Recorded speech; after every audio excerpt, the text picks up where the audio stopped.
Jadi di bab malamnya kamu mengundang urang-urangnya nak padumbong agenda rapat penting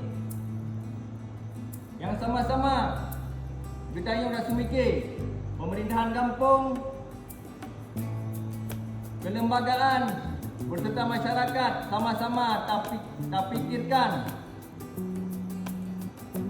dengan hal-hal yang terutama agenda rapat tentang Pra-Musrenbang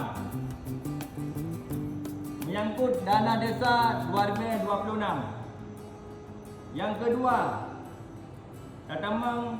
tentang sewa menyewa tanah wakaf kampung. Yang ketiga, tentang tarik tanah wakaf sawah. Yang keempat, tentang pujuk but atau duk pakat wate pesta.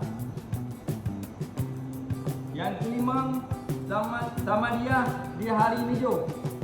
Yang keenam, simpan daging pakai es di dalam fiber. Yang ketujuh, tentang pengajian kepemudaan yang ada di hari ini.